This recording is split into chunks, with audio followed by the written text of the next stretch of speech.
He stared into the eyes of millions, and pressed the button to burn them all.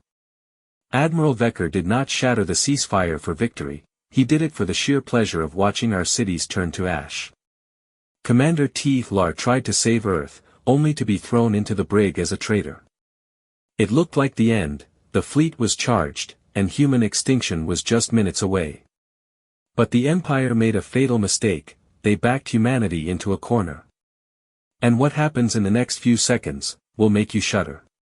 Chapter 1, The Edge of Certainty. The void stretched infinite and cold beyond the viewport of the Titan's Justice.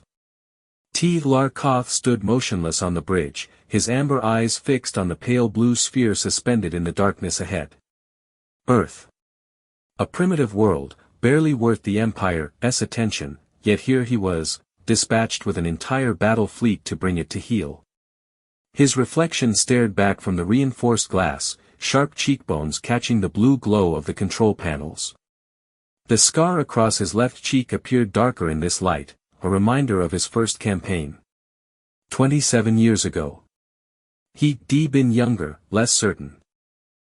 Now, at 43, T-Lar commanded respect through silence more than words. His military uniform bore the insignia of countless victories, each one earned through meticulous planning and unwavering execution. Status report. His voice cut through the ambient hum of the bridge machinery. Lieutenant Kira Thorne straightened at her tactical station, her gray eyes scanning the holographic displays with practiced efficiency. We've established position at the outer marker of their solar system, Commander. Scout ships have completed their preliminary scans. And, as predicted, primitive chemical propulsion. Basic satellite networks. Their orbital defenses consist of aging weapons platforms, decades behind our technology. She paused, fingers dancing across her transparent screen. Their military response time suggests fragmented command structures. Multiple competing nations. T-Lar's expression remained neutral, but satisfaction settled in his chest. Fragmented. Competing. The hallmarks of a civilization ripe for imperial integration. The pattern repeated itself across the galaxy, worlds divided by petty conflicts, unable to present unified resistance against the Empire's overwhelming superiority. Commence standard intimidation formation. He clasped his forearms behind his straight posture, shoulders squared. Let's demonstrate what real power looks like. Behind the Titan's Justice, 19 warships glided into position with mathematical precision. Each vessel represented decades of imperial engineering, sleek hulls reinforced with composite armor, weapon systems capable of reducing cities to ash from orbit. The formation spread across space like a predator's wingspan, designed to inspire awe and terror in equal measure. It always worked. Admiral Vecker requests communication, Commander. The communications officer's voice carried a note of deference. Of course Vecker wanted to observe. The Admiral rarely missed an opportunity to witness another world's submission to imperial might. Patch him through. The secondary display flickered to life, revealing Admiral Vecker's towering form. The Admiral's reptilian scales gleamed under the harsh lighting of his command center aboard the Eternal Dominion, his yellow eyes bright with anticipation. At 6'6", Vecker cut an imposing figure even through a holographic projection. T-Lar. Vecker's voice resonated with aristocratic authority. The fleet is in position. Quite the impressive display, would not you say? Standard protocol, Admiral. Standard, yes. Vecker's lips curled into something approximating a smile. But effective nonetheless. I've witnessed 300 first contact scenarios in my career. The outcome is always the same, these lesser species recognize their place in the natural order. T-Lar inclined his head in acknowledgement. Vecker spoke the truth, after all. The Empire had conquered thousands of worlds through this precise methodology. Superior technology. Overwhelming force. Surgical application of pressure until resistance crumbled. He executed the strategy himself on 17 separate campaigns, each one ending with submission, integration, imperial order replacing chaos. Commander, we detecting activity from Earth. Kira's voice held a note of professional interest.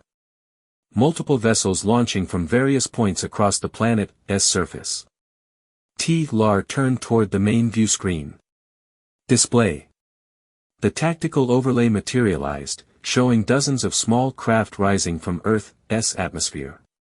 Primitive things, metal cylinders belching fire and exhaust as they clawed their way toward orbit. Chemical rockets, decades obsolete by imperial standards. Several appeared to be military vessels, bristling with what passed for weapons among humans. Others seemed hastily retrofitted from civilian designs. They scrambling their entire available fleet, Kira observed, her tone analytical. Defensive formation suggests they attempting to establish a perimeter around their primary orbital stations. Through the view screen, Lar watched the human vessels position themselves between the Imperial fleet and Earth's satellites. Tiny, fragile constructs compared to the Titan's Justice. One of the smaller Imperial frigates could disable their entire defensive line within minutes. Yet they positioned themselves anyway. Brave, Vecker commented through the open channel. Or foolish. The distinction often proves meaningless in the end. Open communication channels, Lar ordered. Let's see if these humans possess the capability for rational discourse. The main screen shifted, revealing a human face. Male, by their species' standards, with weathered features and close-cropped hair graying at the temples. The human's uniform bore insignia, military rank, presumably. His brown eyes met Lar's amber gaze without flinching. Interesting. Unknown vessels. The human's voice carried across the void, translated instantaneously by Imperial systems. This is General Tom Hayes of Earth's Unified Defense Command. You have entered restricted space without authorization. Identify yourselves and state your intentions. Lar drew himself up to his full height, 6'4" of Imperial authority. I am Commander Lar Koth of the Galactic Empire's Vanguard Fleet. Your world has come to the attention of Emperor Dra Khan, sovereign over 1,347 integrated systems. He let the number hang in the space between them. Over 1,000 worlds. The implication clear. We offer your species the opportunity to join the Empire as a protected territory. In exchange for imperial governance and technological advancement, you will receive security, prosperity, and a place within the greatest civilization the galaxy has ever produced. General Hayes' expression remained unchanged. No fear. No awe. Simply calm assessment. And if Earth declines this offer? The question caught Lar off guard, though he masked the reaction instantly. Most species never asked. They either submitted immediately upon seeing the fleet, or required a demonstration of force before capitulating. Direct refusal remained rare. The galaxy contains many dangers, General. Lar chose his words with precision. Hostile species. Resource conflicts. Environmental catastrophes. Worlds without imperial protection tend to face these challenges alone. Such circumstances often prove unfortunate. A threat wrapped in diplomatic language is still a threat, Commander. Vecker's voice cut through the comm channel, sharp with irritation.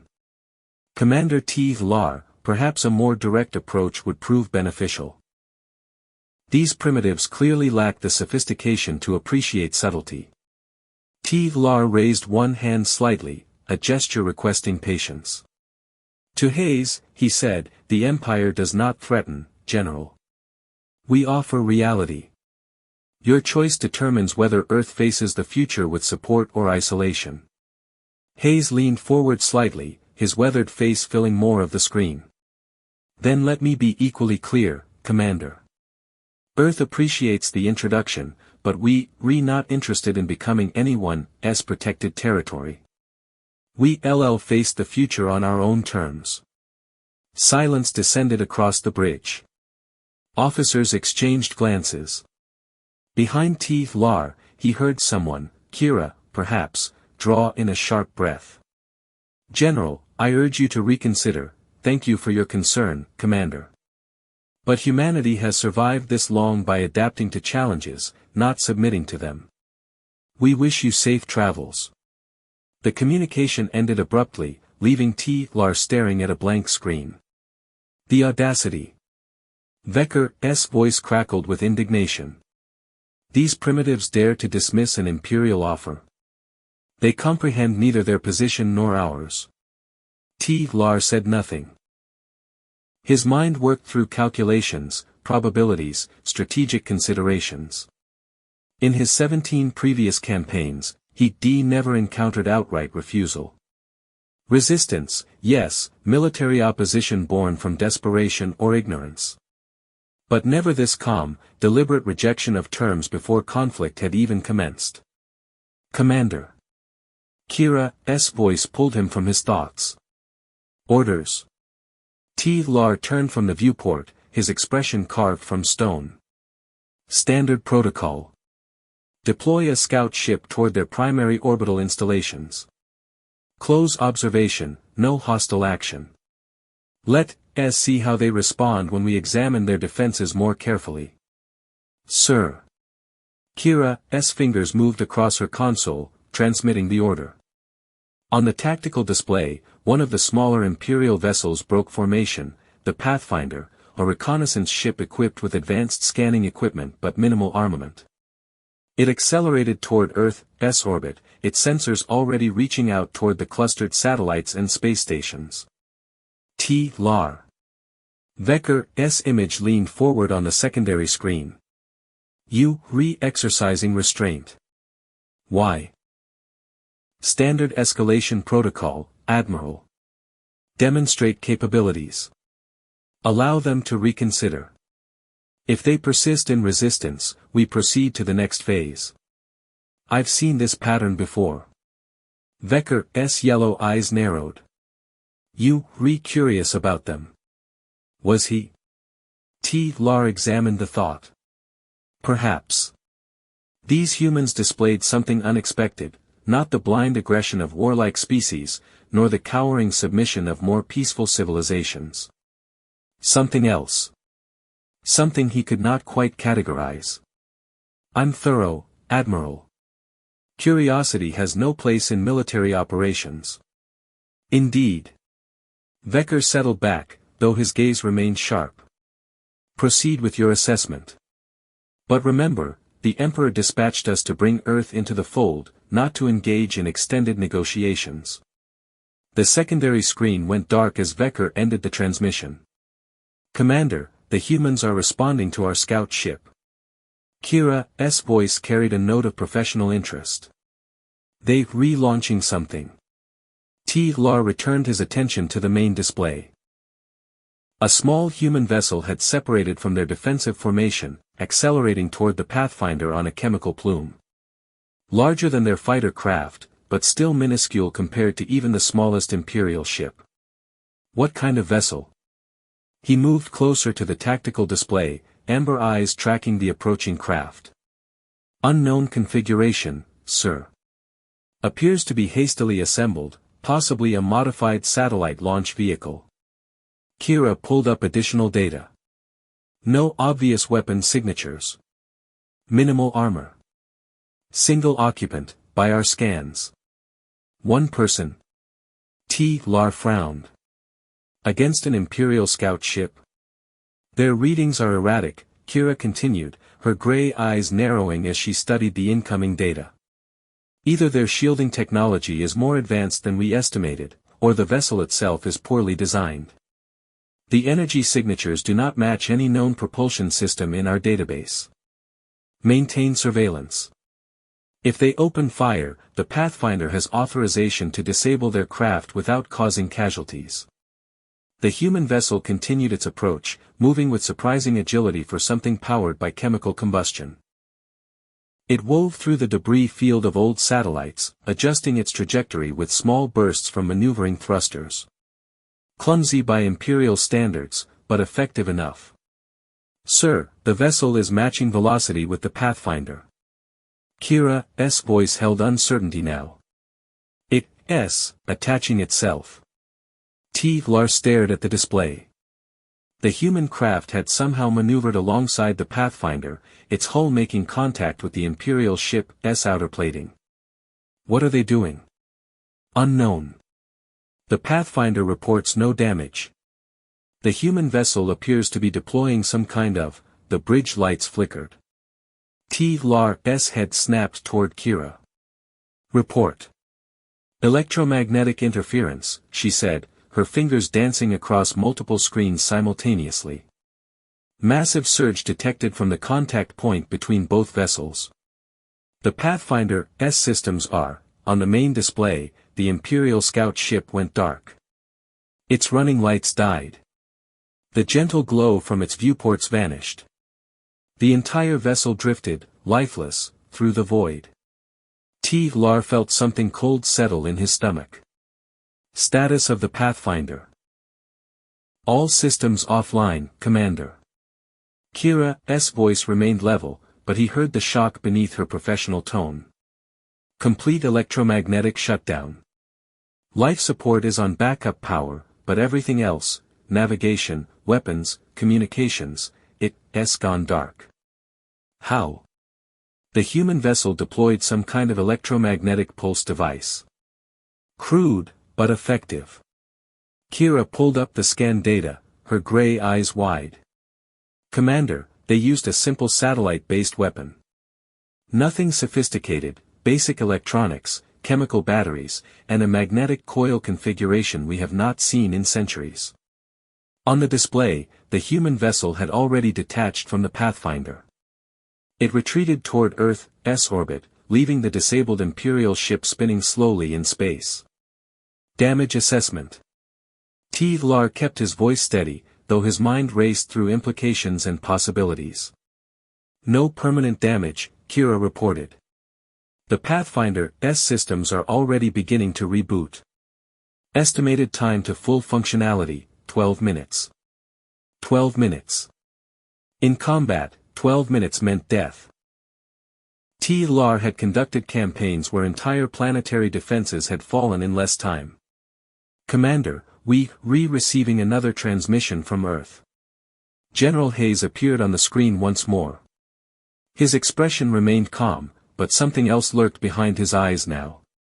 Not quite satisfaction. Certainly not fear. Perhaps, respect. "Consider the demonstration a warning, Commander Koth. We prefer peaceful relations with other civilizations, but we're prepared to defend ourselves if necessary." T-Lar found his voice. "You attacked an unarmed reconnaissance vessel, General. We disabled it temporarily and caused no casualties." Hayes leaned forward slightly. "Which is more restraint than I'd expect from an empire threatening conquest. You have 24 hours to withdraw from our solar system. After we'll consider your continued presence an act of war." The transmission ended. Silence consumed the bridge. T-Lar stood frozen, his mind struggling to process what had occurred. An Imperial vessel, disabled. By primitives. Using obsolete technology and improvised tactics. Impossible. Except it was not impossible, because it had happened.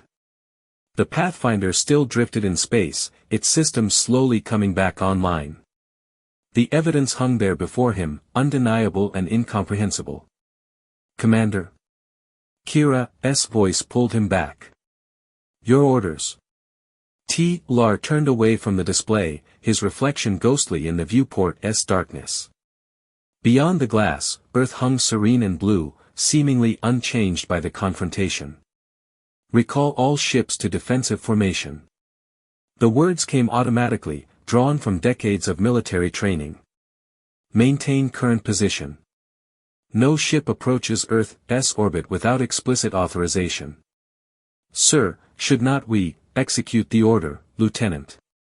Kira fell silent, though her gray eyes followed him with something approaching concern. Lar moved to his command chair, settling into its familiar contours. His mind replayed the encounter, Hayes' calm refusal, the unexpected counterattack, the casual dismissal of Imperial might. Nothing in his 17 campaigns had prepared him for this sequence of events.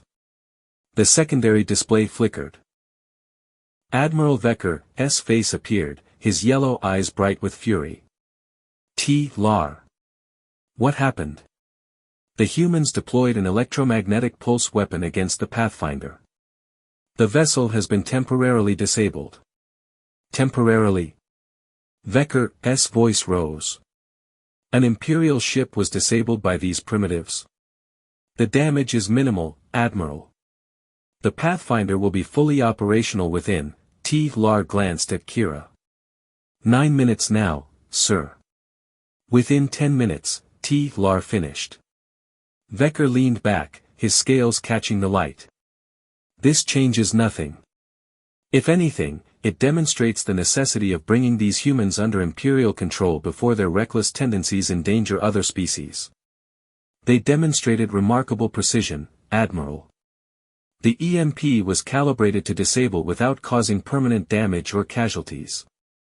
You sound impressed, Commander. Was he? Lar examined his reactions carefully. Impressed suggested respect, even admiration. What he experienced felt more like disorientation. The comfortable certainty of Imperial superiority had cracked, letting in questions he never needed to ask before. I'm analyzing their tactical capabilities, Lar said evenly. We underestimated their resourcefulness. A temporary oversight. Vecker waved one scaled hand dismissively. Prepare for standard intimidation escalation. When the Pathfinder is operational, we demonstrate proper Imperial firepower. A single surgical strike against one of their military installations, nothing fatal, but enough to illustrate the consequences of resistance. Lar's jaw tightened.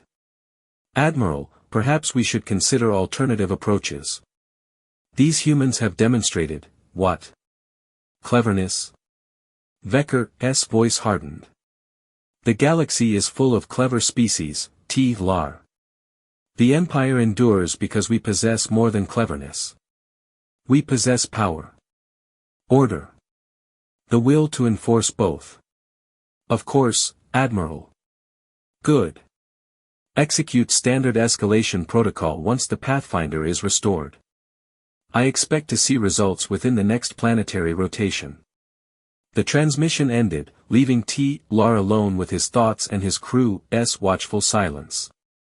On the main display, Earth continued its slow rotation. Clouds drifted across oceans. Continents shifted in and out of view. Somewhere down there, General Hayes and his forces prepared for whatever came next, confident in their ability to defend their world against the galaxy's most powerful military force. Confidence born from ignorance? Or from something else? Lar rose from his command chair, moving back to the viewport.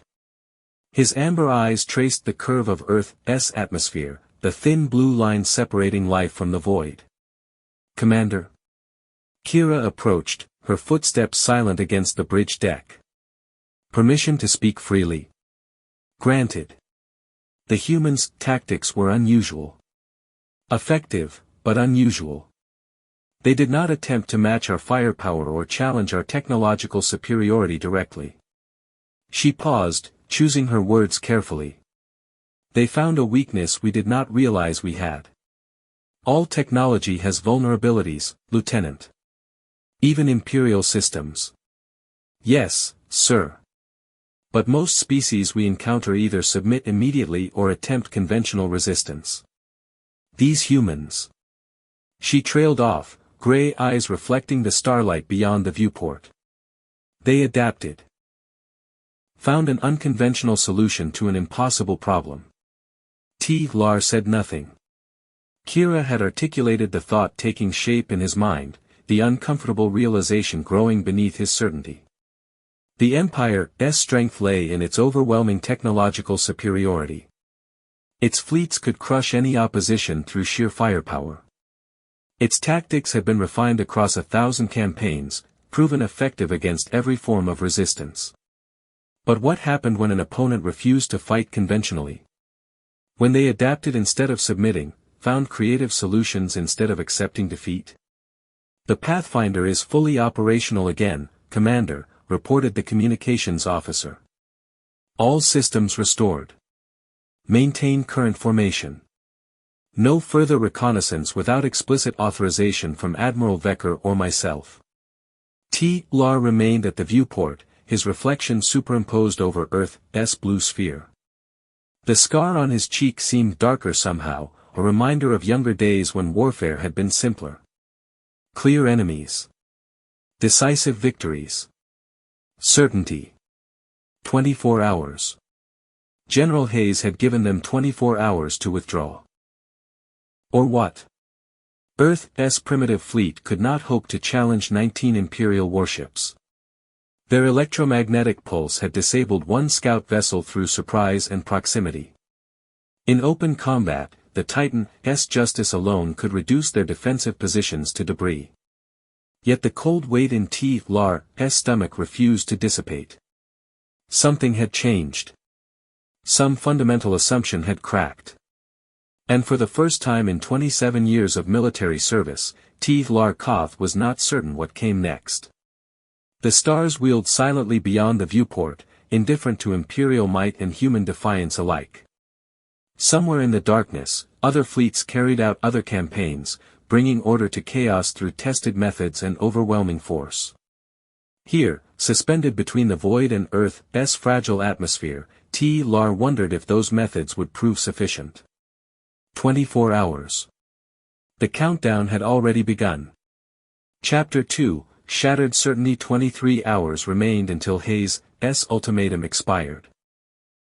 Lar stood on the bridge of the Titan's Justice, his amber eyes fixed on the tactical display. The Pathfinder was fully operational again, its systems restored within 14 minutes of the EMP attack, exactly as Kira had predicted. But the damage had not been done to the ship. The damage had been done to certainty. Fleet status. His voice cut through the bridge's ambient hum. "All vessels maintaining defensive formation, Commander," Kira reported, her fingers dancing across her console. "The Pathfinder has returned to position. No further activity from Earth's forces." "They're re-waiting," Lar murmured. "Sir. The humans. They're re-waiting for our next move." He turned to her, his face carved from stone. "They gave us 24 hours. The demonstration was a warning, they showed they could hurt us but chose not to destroy the Pathfinder." Kira tilted her head, her gray eyes studying him.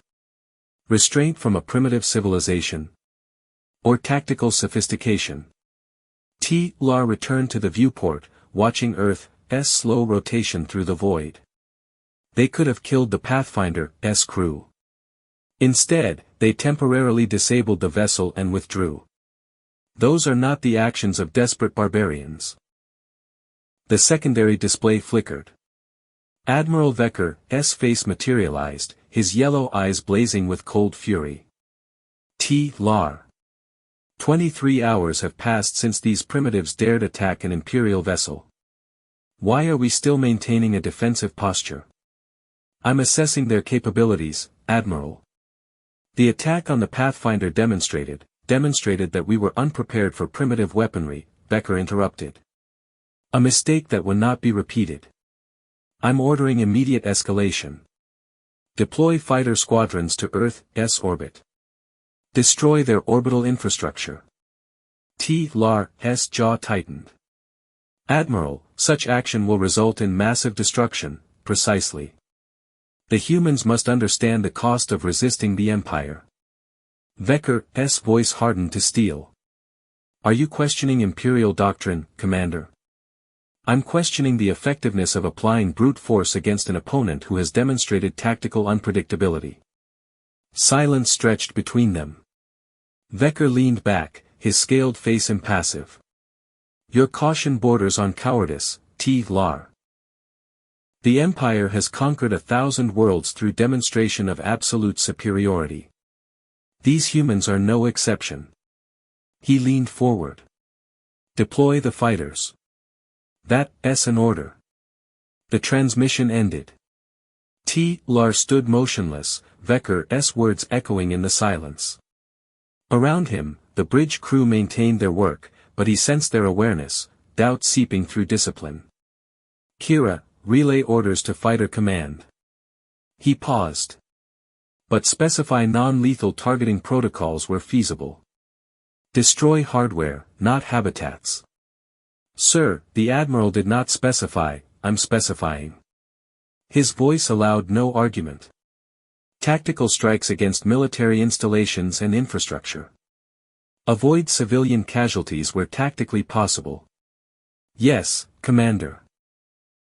Lar watched as 3 squadrons of Imperial fighters streaked toward Earth's orbital space on the tactical display. 36 craft, each capable of reducing a space station to debris within seconds. Commander, sensors detecting multiple launches from Earth's surface. Display. The tactical overlay filled with new contacts. Dozens of vessels rising from various points across the planet, ascending on pillars of fire and exhaust. More than before. The humans were scrambling their entire available fleet. Analysis. Lar moved closer to the display.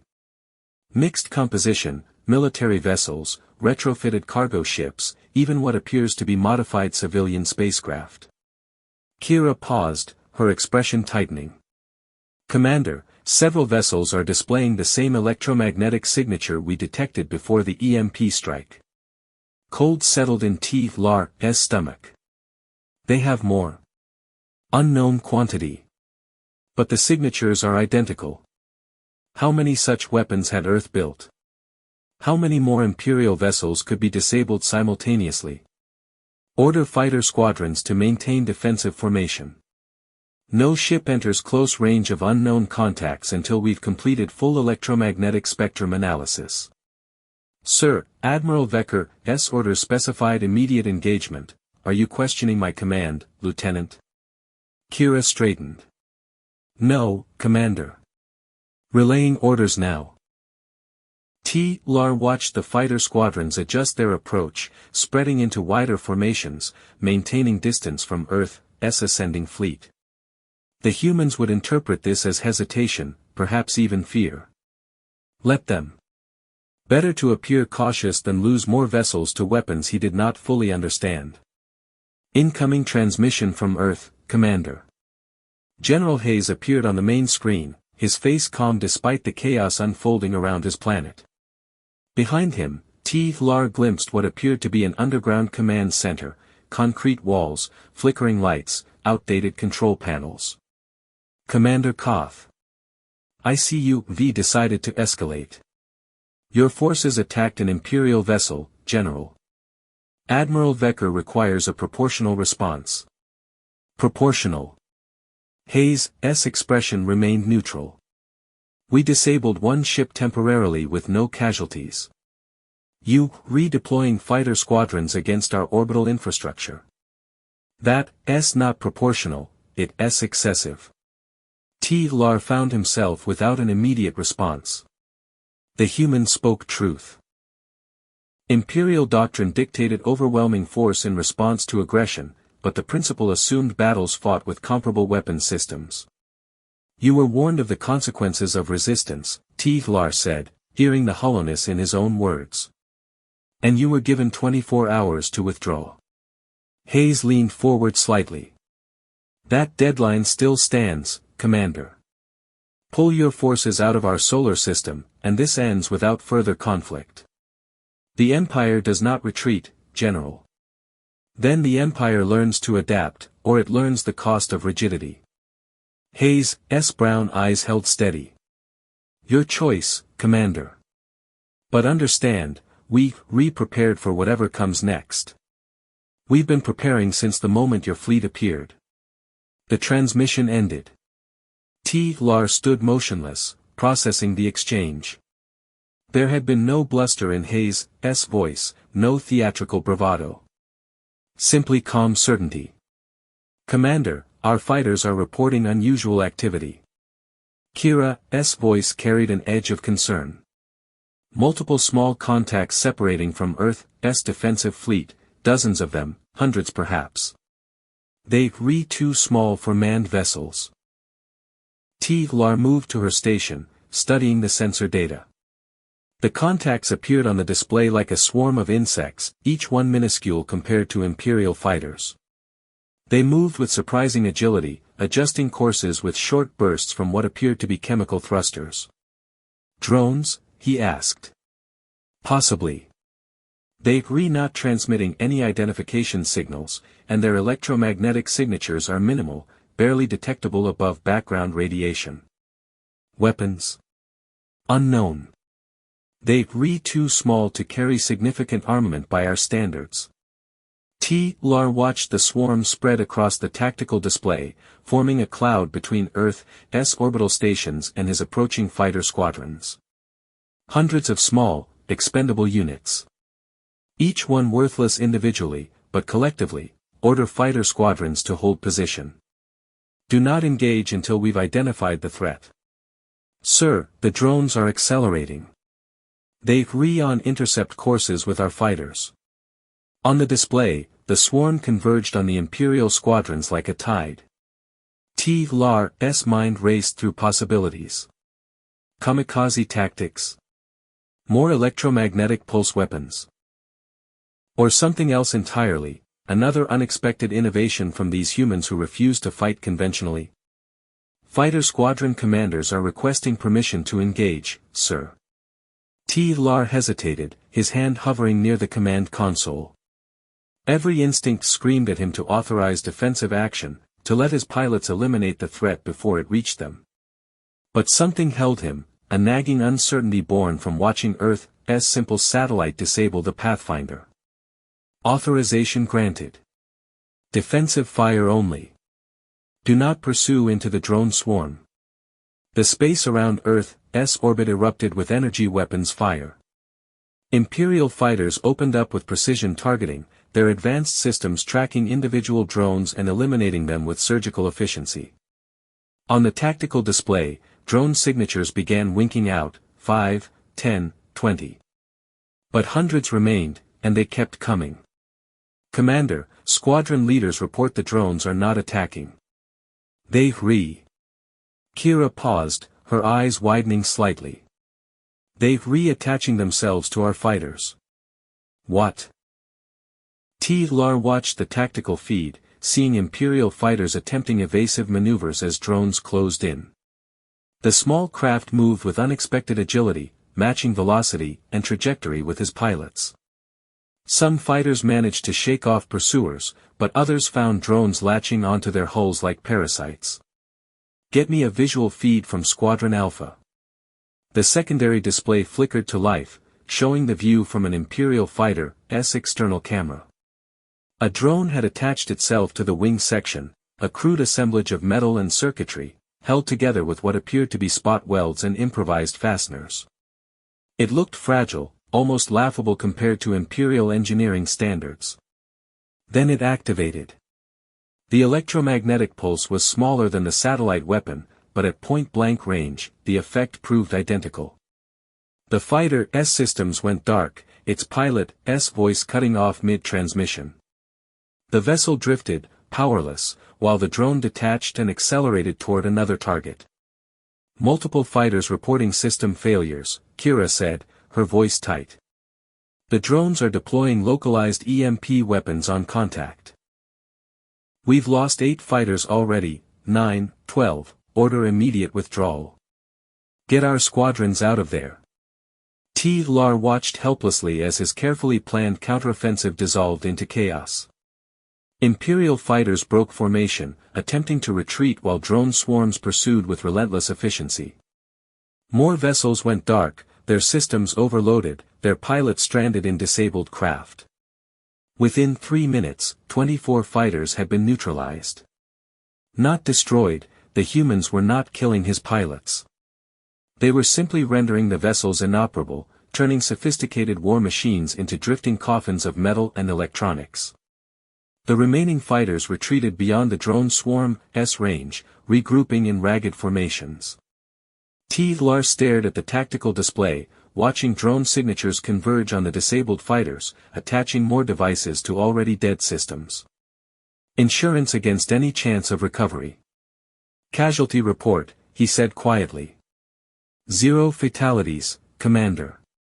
All disabled fighters report life support functional on backup power. But they re-stranded, no propulsion, no communications, no weapons. 24 Imperial fighters. Neutralized by expendable drones built from salvaged components and improvised technology. The mathematics of it stunned him. How many of these weapons did Earth possess? How many more could they build? Commander, Admiral Vecker is, not now. T-Lar's voice came out harder than intended. Route him to my ready room. I'll speak with him privately. Kira hesitated, then nodded. Yes, sir. T-Lar moved toward the ready room, his mind churning.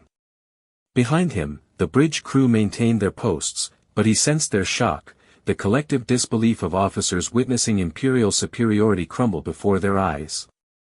The ready room door sealed behind him, offering temporary sanctuary. T-Lar stood in the center of the small space, surrounded by monitors displaying tactical data, fleet positions, strategic assessments. Everything calculated, everything quantified, everything explained through Imperial doctrine and strategic theory. Everything except this. The wall display activated, revealing Vecker's reptilian features. The Admiral's yellow eyes blazed with fury barely held in check. 24 fighters, T-Lar. 24 Imperial fighters disabled by primitive drones. The humans have demonstrated remarkable resourcefulness. Vecker's voice rose. They've made us appear incompetent. Do you comprehend the implications? If word of this reaches the Emperor, if other worlds discover Imperial vessels can be neutralized by crude electromagnetic weapons, then perhaps, T-Lar interrupted, we should reconsider our approach to this engagement. Silence descended. Vecker stared at him, yellow eyes narrowing. Explain yourself, Commander. T-Lar chose his words carefully, aware he was treading dangerous ground. Admiral, we've now lost 24 fighters and had one scout vessel temporarily disabled, with Earth's forces using technology we abandoned centuries ago, simple, effective, and deployed with tactical precision we failed to anticipate. Your point. My point is we re-fighting this war as if Earth follows conventional military doctrine. They do not. They re-adapting, improvising, finding vulnerabilities in systems we considered flawless. Vecker leaned back, his scaled face impassive. You sound impressed, T-Lar. I'm being realistic, Admiral. Our standard tactics are not working. The humans are not fighting the way we expect, and every time we engage using conventional methods, they counter with unconventional responses. So you propose what? Retreat? Submit to these primitives because they've managed a few lucky strikes. I propose we adapt our strategy to match their flexibility. Deploy smaller, more agile units. Avoid predictable attack patterns. Stop relying solely on overwhelming firepower and start thinking tactically. Vecker's expression hardened. The Empire's strength lies in our overwhelming technological superiority, Commander. We crush opposition through force, through demonstrating our absolute dominance. What you suggesting, adapting to primitive tactics, undermines everything the Empire represents. What the Empire represents, T-Lar said carefully, is order through strength. But strength takes many forms, Admiral. If our current methods prove ineffective, they're not ineffective. They require proper application. Vecker's voice carried absolute certainty.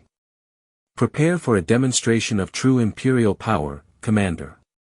We'll target one of their military installations from orbit, nothing catastrophic, but enough to show them the consequences of continued resistance. T-Lar's hands clenched behind his back. Admiral, such action could escalate, it will demonstrate resolve. Execute preliminary targeting protocols, T-Lar.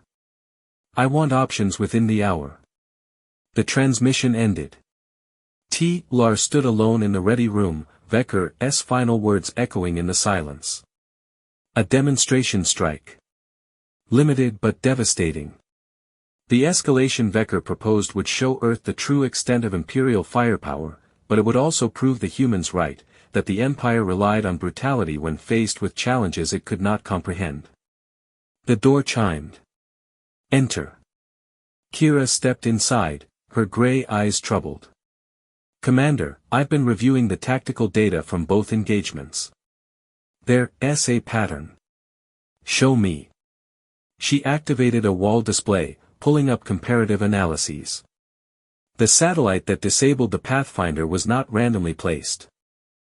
It was positioned precisely where our reconnaissance vessel would approach, along the standard Imperial patrol trajectory. The humans predicted our movements. T-Lar studied the data, seeing the truth in her analysis. They're re-studying our tactical doctrine. More than studying, sir. They're re-exploiting it. The drone attack followed the same principle. They anticipated our fighter formations, our approach vectors, our defensive protocols. Everything we did followed standard Imperial procedure, and they were ready for every move. Because we're predictable. Kira met his gaze directly. Because we're rigid, Commander. The Empire's tactical doctrine has remained essentially unchanged for centuries. Against species following similar doctrines, our superior technology guarantees victory. But Earth is not fighting conventionally. T-Lar moved closer to the display, examining the patterns Kira had highlighted. She was right. Every Imperial action had followed established protocol the humans had somehow acquired and analyzed. How? Captured intelligence? Observation? Or simple pattern recognition? What do you suggest, Lieutenant? We need flexibility, sir. Smaller units operating independently, adapting to changing conditions without waiting for centralized command approval. Unpredictable tactics the humans CA not anticipate because we're not following our own established patterns. The suggestion resonated with something growing in T-Lar's mind, a recognition he'd been avoiding since the Pathfinder went dark. The Empire's greatest strength, its rigid, proven tactical doctrine, had become a weakness against an opponent who refused to play by the same rules. Admiral Vecker has ordered a demonstration strike against a military installation. Kira's expression tightened. That will only strengthen Earth's resolve, Commander. They're redefending their homeworld. Escalating violence will not break them, it'll unite them. I agree. The words came easier than T-Lar expected. But Vecker commands this operation. My authority extends only to tactical implementation. Then implement it flexibly, sir. Follow the letter of his orders while adapting the execution. Show him Earth's resistance requires new approaches. T-Lar studied his tactical officer, seeing determination in her gray eyes. Kira had always been practical, analytical, devoted to efficiency over ideology. Now she was suggesting they essentially circumvent Admiral Vecker's rigid commands, not through insubordination, but through creative interpretation. The idea appealed to him more than it should. Continue your analysis, Lieutenant. I want comprehensive tactical assessments of Earth's orbital defenses, their patterns, their response times, any vulnerabilities we can exploit without following predictable Imperial doctrine. Yes, Commander. Relief flickered across Kira's face. She hesitated at the door. Sir, permission to speak freely? Granted. Earth's tactics are forcing us to evolve, whether we want to or not. The question is whether we evolve quickly enough to survive this engagement, or whether we remain rigid until our failures become catastrophic. She left before T-Lar could respond. He returned to the bridge, settling into his command chair. Around him, officers maintained their stations, processing data, coordinating fleet movements, executing orders with the precision Imperial training demanded. But precision without adaptability was brittle. The Pathfinder had been disabled in minutes, testament to that truth. 24 fighters hung stranded in space, their pilots awaiting rescue, their vessels neutralized by weapons the Empire had dismissed as obsolete. T-Lar pulled up tactical displays, studying Earth's defensive positions. The humans had retreated after disabling his fighters, pulling their drone swarms into defensive formations around their orbital stations. Not pursuing. Not exploiting their advantage. Because they were not trying to win through annihilation. They were trying to survive long enough for the Empire to recognize the cost of conquest exceeded the value of victory. It was, T-Lar realized, a remarkably sophisticated strategy. Commander, recovery operations for the disabled fighters will take approximately 6 hours. Engineering estimates another 4 hours minimum for complete system restoration once they retrieved. Acknowledged. 6 hours to recover. For more to repair. 10 hours total before those fighters could rejoin the fleet, if Earth allowed the recovery operations to proceed unmolested. Would they? Or would Hayes view the disabled fighters as leverage, proof of Earth's ability to defend itself against overwhelming force? T-Lar watched the tactical display, seeing patterns emerge from chaos. Earth's forces were not scattered or panicked. They maintained cohesion, coordinated their movements, responded to Imperial actions with calculated precision. They were learning. Adapting. And the Empire, proud, ancient, seemingly invincible, was struggling to keep pace. Lieutenant Thorne, compile preliminary targeting data for Admiral Vekker's demonstration strike. Focus on isolated military installations, minimal collateral impact, maximum strategic message. Yes, sir. T-Lar watched Earth continue its slow rotation beyond the viewport. Somewhere down there, General Hayes prepared for the next engagement, confident in his force's ability to survive. And T-Lar, watching from the bridge of the Titan's Justice, found himself questioning everything he believed about warfare, victory, and the nature of strength itself. The uncomfortable truth settled in his chest like ice: Earth was winning not because they were stronger, but because they refused to fight the war the Empire expected. 18 hours remained until Hayes' ultimatum expired. And T-Lar had no idea what would happen when that countdown reached 0. Chapter 3, The Unraveling 16 hours remained. T-Lar stood at the command station, his pale blue-tinted skin reflecting the harsh glow of tactical displays. The bridge of Titan's Justice hummed with controlled tension, officers moving between stations, voices low and clipped as they processed streams of incoming data. The fleet hung in formation around him, 19 warships arranged in precise geometric patterns. Imposing. Powerful. Invincible. Or so he believed, before Earth. Commander, preliminary targeting data for Admiral Vekker's demonstration strike is ready for your review. Kira approached, her expression neutral but her gray eyes carrying something else. Concern. Doubt. T-Lar pulled up the tactical overlay. 3 potential targets materialized, isolated military installations on Earth's surface, each one strategically significant but positioned away from major population centers. The strikes would be surgical, limited, designed to demonstrate Imperial firepower without causing catastrophic casualties. These targets minimize collateral damage, he observed. Yes, sir. As you specified. Kira hesitated. Commander, permission to speak freely? Granted. This strike will not change anything. Earth has proven they do not respond to intimidation the way other species do. If anything, it will escalate the situation further, T-Lar finished. He studied the data, his mind working through scenarios and consequences. I'm aware, Lieutenant. Then why? Because Admiral Vecker commands this operation, and I follow orders. His voice carried more edge than intended. Prepare the strike package. We'll execute within the hour. Kira nodded, though her expression showed clear disagreement. She returned to her station, leaving T-Lar alone with his thoughts and the weight of command. 17 campaigns. 17 worlds brought into the Empire through overwhelming force and tactical superiority. Earth would have been the 18th, should have been a routine subjugation, another footnote in the Empire's endless expansion. Instead, it had become something else entirely. The view screen showed Earth rotating slowly against the black void, clouds drifting across blue oceans.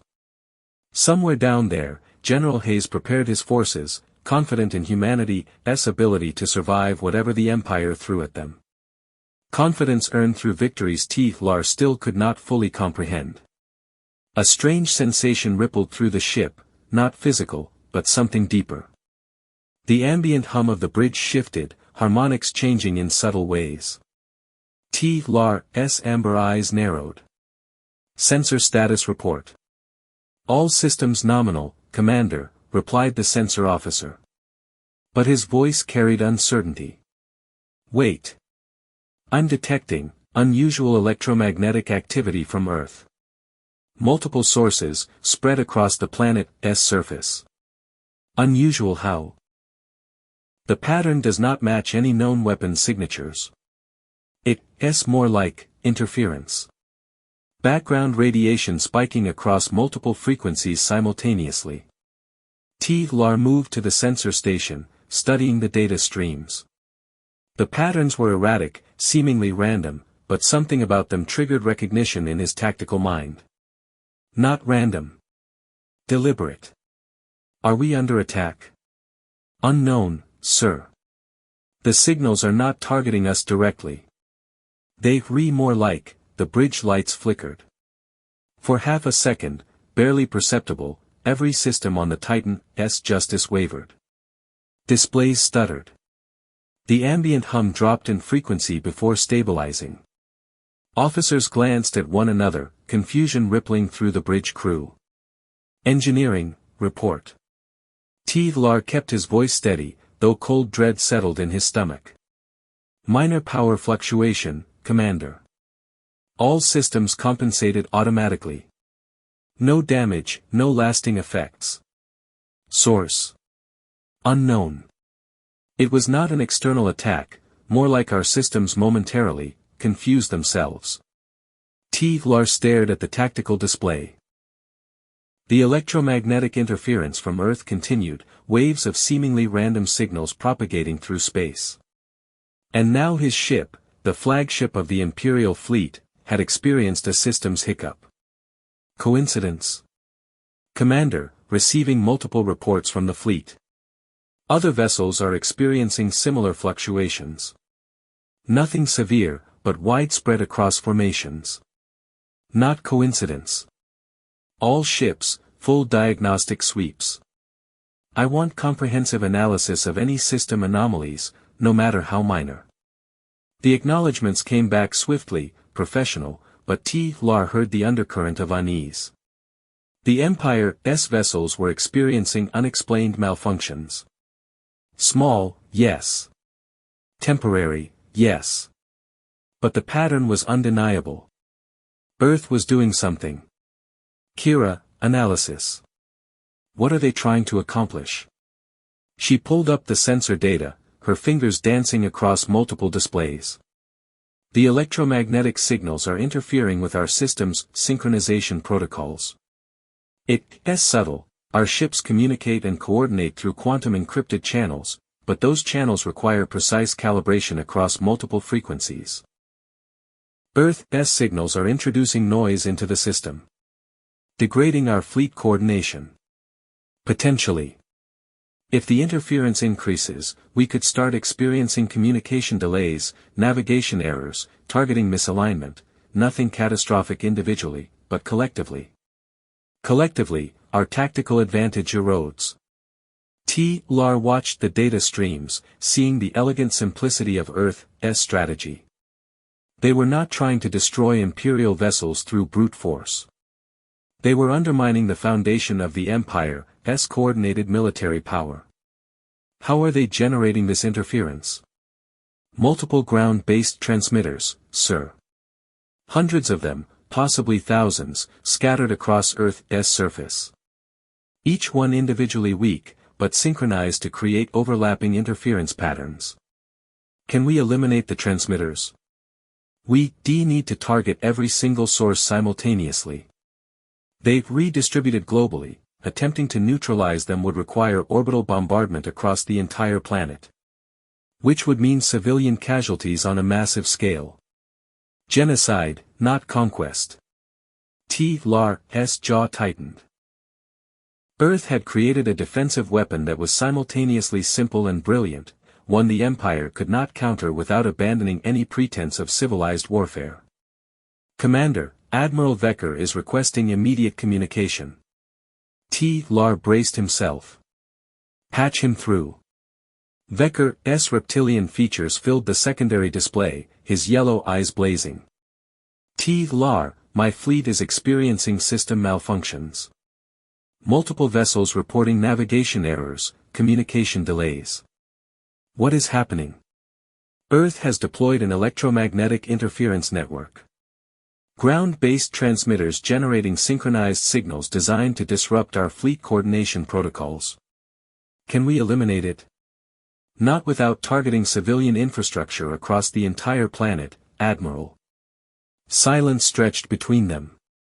Vecker's scaled face remained impassive, but Lar saw calculation flickering behind those yellow eyes. The Admiral was weighing options, assessing costs, determining acceptable losses. This interference, how severe? Currently minimal. But if Earth increases power or refines their targeting, then we remove their capability before they can escalate. Vecker leaned forward. Proceed with the demonstration strike, Commander. But expand the target list to include their electromagnetic transmitter networks.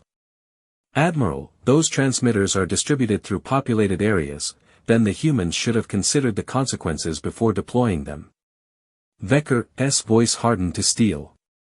We cannot allow these primitives to continue undermining Imperial military operations. Destroy the transmitters, Lar. That's an order. The transmission ended before Lar could respond. He stood motionless, staring at the blank screen. Around him, the bridge crew maintained their posts, but he sensed their awareness, officers waiting for orders, judging his response to Vecker's command. Destroy the transmitters. Orbital strikes against targets embedded in civilian populations. The casualties would be enormous, thousands dead, possibly tens of thousands, in a demonstration meant to force submission through terror. Everything in Lar's training said to follow orders. The chain of command was absolute.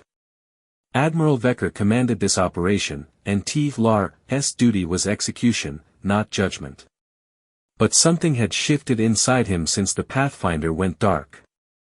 Since watching Earth's simple weapons neutralize sophisticated Imperial technology. Since recognizing the uncomfortable truth Kira had articulated, the Empire was predictable, rigid, unable to adapt to opponents who refused to fight conventionally. Belay Admiral Vecker's targeting expansion, Lar said quietly. The bridge went silent. Every officer turned toward him. Sir. Kira's voice was carefully neutral. The Admiral's orders were explicit, are strategically unsound and tactically counterproductive. Lar met her gaze directly. Targeting civilian infrastructure will not defeat Earth's resistance. It will strengthen their resolve and unite their population against us. We maintain the original targeting parameters, military installations only. Commander, Admiral Vecker will receive a detailed tactical assessment explaining why his proposed escalation undermines our strategic objectives. Lar turned back to the tactical display. Prepare the strike package per my specifications, Lieutenant. Yes, Commander. Lar watched Earth's slow rotation, his mind churning. He just countermanded a direct order from his superior officer. Not through outright refusal, that would be insubordination, but through tactical interpretation. A fine line, one that could end his career. Or save the Empire from a catastrophic error. The electromagnetic interference continued, invisible waves propagating through space, introducing chaos into the ordered precision of Imperial fleet operations. Lar pulled up detailed sensor readings, studying the interference patterns with newfound respect. Hundreds of transmitters, distributed globally, creating overlapping signals. Each one individually insignificant, but collectively forming a defensive network that degraded the Empire's tactical coordination without firing a shot. It was elegant. Resourceful. Adaptive. Everything the Empire was not. Commander, the strike package is ready. Awaiting your authorization to proceed. Lar hesitated, his hand hovering over the command authorization panel. 3 military installations. Surgical strikes. Minimal casualties. A demonstration of power meant to force negotiation. But would it work? Earth had responded to every Imperial action with unexpected countermeasures. What would they do when orbital fire rained from the sky? The answer came before he could authorize the strike. Commander, sensors detecting multiple contacts rising from Earth's surface. The sensor officer paused, confusion evident in his voice. Sir, not attacking. Repositioning themselves between our fleet and the planet. Lar studied the tactical display. Dozens of human vessels ascending on chemical plumes, spreading into a defensive screen. But these were not military craft, the signatures were wrong. Analysis? They appear to be civilian vessels, Commander. Cargo ships, passenger transports, even what looks like mining equipment. All retrofitted with basic propulsion and life support, but no weapons. They using civilian ships as shields. One of the tactical officers sounded incredulous. Against orbital bombardment? No. Lar studied the formation, seeing the tactical genius behind it. They not shields. They witnesses. Open communication channels to Earth. General Hayes appeared on the main screen, his weathered face composed. Behind him, Lar glimpsed the same underground command center, concrete walls, flickering lights, the improvised infrastructure of a species fighting for survival. Commander Koth. I see you, preparing to demonstrate Imperial power. Your vessels are placing civilians in harm's way, General. Our vessels are exercising their right to occupy Earth's orbital space. Hayes' brown eyes held steady. If the Empire chooses to fire on unarmed civilian craft, the galaxy will see your true nature. Lar understood immediately. Earth had positioned civilian vessels as witnesses to any Imperial strike. If he proceeded with the bombardment, even the limited, surgical strikes he planned, those civilian ships would transmit footage across every available channel. The Empire would not just be conquering Earth, they'd be massacring innocents in full view of the galaxy. This is a transparent manipulation, General. This is survival, Commander. Hayes leaned forward slightly. You came here expecting easy submission. We showing you the cost of conquest. Every strike you launch, every civilian you threaten, demonstrates to every other world in the Empire what happens when you resist. Is suppressing Earth worth teaching that lesson? The transmission ended. Lar stood frozen, his mind racing through implications. Hayes had turned the Empire's own strategy against them. Imperial doctrine relied on overwhelming force and the threat of destruction to maintain order. But if Earth could document Imperial brutality, if they could broadcast evidence of the Empire's willingness to slaughter civilians, how many other worlds would reconsider their submission? How many subject species would see Earth's resistance and recognize the possibility of their own rebellion? Commander, Admiral Vecker is, not now. Lar's voice came out harder than intended. Tactical assessment. If we proceed with the demonstration strike, what are the likely consequences? Kira pulled up projections, her expression troubled. Short term, we damage 3 military installations and demonstrate our firepower. Long term. She paused. Sir, if those civilian ships transmit footage of Imperial bombardment while they repositioned as witnesses, the propaganda value to Earth is immeasurable. We be validating every narrative about Imperial brutality. And if we do not strike? We appear weak. Indecisive. Admiral Vecker will almost certainly relieve you of command. Lar studied the tactical display, watching the civilian vessels maintain their positions between his fleet and the planet. Behind them, the electromagnetic interference continued, degrading Imperial coordination protocols. And somewhere on Earth's surface, General Hayes waited for the Empire's next move. Every option led to failure. Strike, and validate Earth's resistance narrative while teaching every subjugated world the cost of submission. Do not strike, and appear weak, encouraging further resistance. The Empire's rigid doctrine had led him into a tactical trap with no good solutions. Unless he stopped playing by Imperial rules.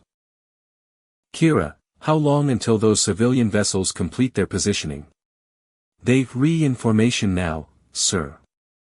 Holding position between our fleet and primary strike targets. Communication status with Earth. Open channels available, Commander. Lar made his decision. Belay the strike authorization. Open direct communication with General Hayes.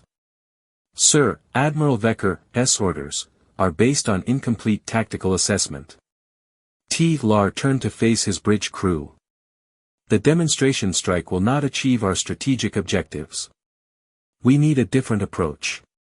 Hayes appeared on the screen again, his expression guarded but curious. Commander Koth. Have you reconsidered? I'm proposing an alternative, General. A temporary cessation of hostilities while we discuss terms. Silence descended across the bridge. Several officers turned toward Lar, shock evident on their faces. Even Kira's carefully controlled expression showed surprise. Terms. Hayes' voice carried cautious interest. The Empire does not negotiate with primitives, Commander. Your Admiral made that clear. Admiral Vecker commands this operation, but I command this fleet's tactical implementation. And tactically, continued escalation serves neither side's interests. You offering a ceasefire? I'm recognizing reality, General. Lar chose his words carefully, aware that this conversation would be recorded, analyzed, potentially used against him. Earth has demonstrated capabilities we failed to anticipate. Your electromagnetic interference network is degrading our fleet coordination. Your civilian vessels are positioned to document any strike we launch. Continued military action will be costly for both sides. Hayes studied him for a long moment. What are you proposing? 48 hours. No offensive operations from either side. We use that time to assess our positions and determine whether there's a path forward that does not result in unnecessary casualties. And Admiral Vecker? He'll authorize this ceasefire. Admiral Vecker will receive my tactical assessment explaining why immediate escalation is counterproductive. Lar met Hayes' gaze directly. I cannot guarantee he'll agree. But for the next 48 hours, my fleet will not launch offensive operations against Earth. Another silence. Lar watched calculations flicker behind Hayes' brown eyes, the general weighing sincerity, assessing risks, determining whether this represented genuine opportunity or elaborate trap. 48 hours, Hayes finally said. No offensive operations from either side. But Commander, our defensive measures remain active. The interference network, the orbital positioning of civilian vessels, our military preparations. Those continue. Understood. One more thing. Hayes leaned forward. This ceasefire is between you and me, Commander. If your admiral overrules you, if Imperial forces attack during these 48 hours, Earth will consider it a violation of terms and respond accordingly. Acknowledged, General. The transmission ended. Lar stood motionless, processing what he'd done. A ceasefire. Unauthorized by Admiral Vecker. Negotiated directly with an enemy commander. It violated every principle of Imperial command structure, every tenet of the rigid hierarchy that had brought the Empire to dominance across 1,000 worlds. And it was the only tactically sound decision available. Commander. Kira approached, her voice low. Admiral Vecker will relieve you of command for this. Probably. He'll charge you with insubordination. Possibly treason. I'm aware, Lieutenant. Then why? Because continuing down Vecker's path leads to failure. Lar turned to face her fully. Earth has demonstrated they will not submit to intimidation. Their electromagnetic interference is already degrading our coordination. Their use of civilian witnesses prevents us from employing overwhelming force without massive political consequences. And every engagement reveals another unexpected capability we failed to anticipate. He gestured toward the view screen, where Earth hung serene against the void. We can destroy them, Kira. Pour enough firepower down from orbit, and we'll reduce Earth to ash. But what happens then? Every world in the Empire sees footage of Imperial vessels massacring civilians.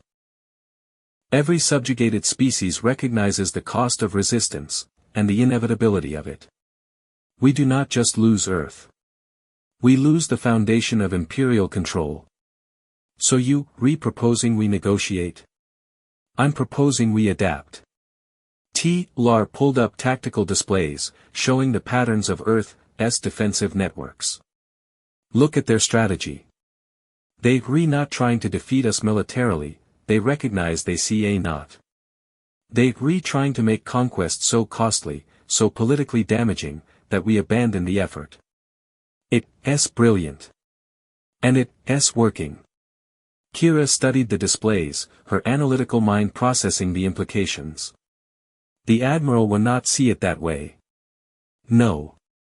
He'll see weakness. Capitulation. A commander losing his resolve in the face of primitive resistance. Lar met her gray eyes. But I've spent the past 16 hours watching Earth systematically dismantle our tactical advantages using weapons we dismissed as obsolete and strategies we never anticipated. At some point, refusing to adapt stops being strength and starts being suicide. Commander, incoming transmission from Admiral Vecker. Of course. Vecker would have been monitoring fleet communications, would have witnessed the ceasefire negotiation. Lar braced himself. Put him through. Vecker's reptilian face filled the display, his yellow eyes blazing with barely contained fury. Lar. Explain why you negotiated a ceasefire without authorization. Tactical necessity, Admiral. The demonstration strike would have achieved minimal strategic value while providing Earth with significant propaganda advantages. A temporary cessation allows us to reassess, a temporary cessation demonstrates weakness. Vecker's voice rose. Do you comprehend what message this sends? The Empire does not negotiate with primitives. We do not pause our campaigns because the enemy positions civilian shields. We crush resistance through overwhelming force. With respect, Admiral, that strategy has resulted in 1 disabled scout vessel and 24 neutralized fighters. Earth's unconventional tactics are proving highly effective against our conventional approach. Because you, re-implementing that approach too timidly. Vecker leaned forward, his scales catching the harsh lighting. What Earth requires is a demonstration they cannot ignore.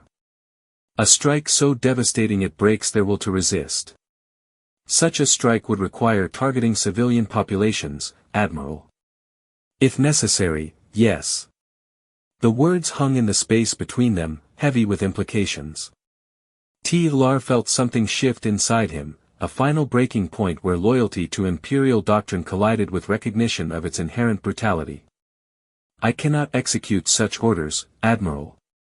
Silence descended. Vecker stared at him, yellow eyes narrowing to slits. "You, refusing a direct command?" "I'm stating tactical reality. Orbital bombardment of civilian targets will not break Earth's resistance. It will unite their population, provide them with propaganda value across the galaxy, and ultimately undermine imperial authority on every subjugated world. You do not decide what undermines imperial authority, Commander." "I do." Vecker's voice dropped to lethal quietness. "You are relieved of command, effective immediately. Surrender command codes to your second officer and confine yourself to quarters. I'll deal with your insubordination after we've crushed Earth's resistance." The transmission ended. T-Lar stood motionless, the weight of what had happened settling over him. Relieved of command. His military career, 27 years of service, 17 successful campaigns, ended because he de-recognized a truth the Empire refused to accept. Rigid doctrine was no longer sufficient. The galaxy was changing, and the Empire's refusal to adapt would destroy it. "Commander." Kira approached, her voice carrying quiet determination. "What are your orders?" T-Lar met her gaze, seeing something unexpected in her gray eyes. Not shock.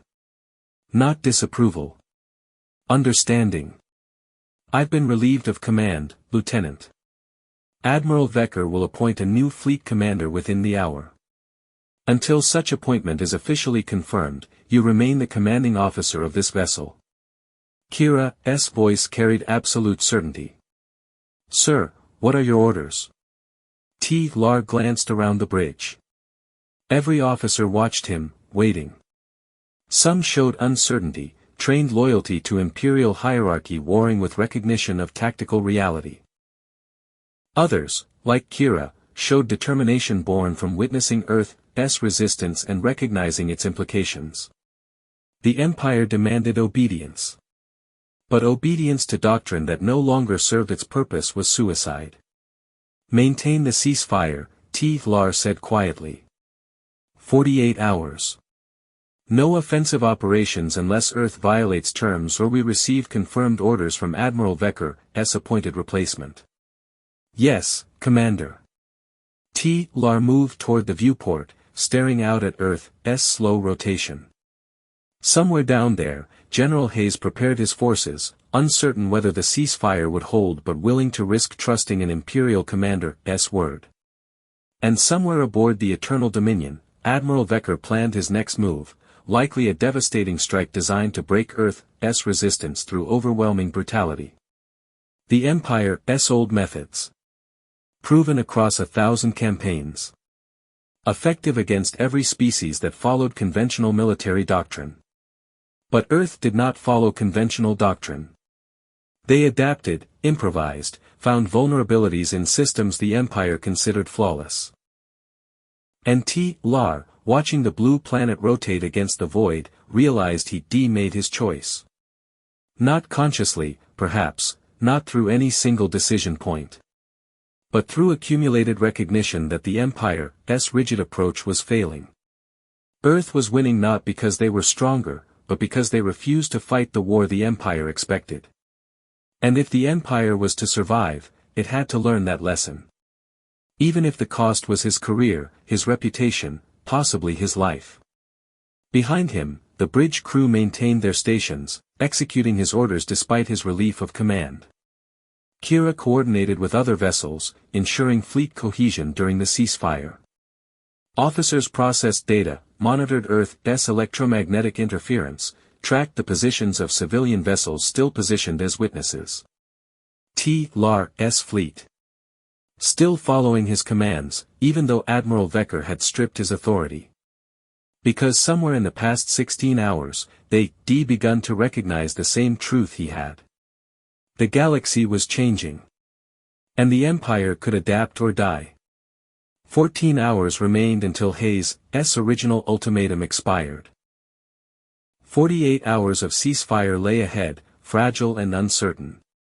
And T-Lar Koth, relieved Imperial commander, stood at the edge of everything he believed about warfare, duty, and the nature of strength itself. The uncomfortable truth had become undeniable: Earth's adaptability was not primitive desperation. It was the future of warfare. And the Empire's refusal to accept it would be its undoing. Chapter 4, The Final Reckoning. The ceasefire held for 36 hours before Admiral Vecker shattered it. T-Lar stood on the bridge of Titan's Justice when the notification came through, a priority transmission from the Eternal Dominion. Not a request for communication. A fleet-wide order. All Imperial vessels, this is Admiral Vecker. Commander T-Lar Koth has been relieved of command effective immediately. Captain Dral Seth assumes tactical control of the Titan's Justice. Vecker's voice carried across every bridge, every command center, every communications channel in the fleet. The unauthorized ceasefire is terminated. We commence final assault operations in 30 minutes. T-Lar's hands clenched behind his back, the only outward sign of emotion crossing his stoic features. Around him, the bridge crew exchanged uncertain glances. Kira's gray eyes found his, silent questions written in her expression. Final assault. Vecker was done with half measures, done with strategic patience.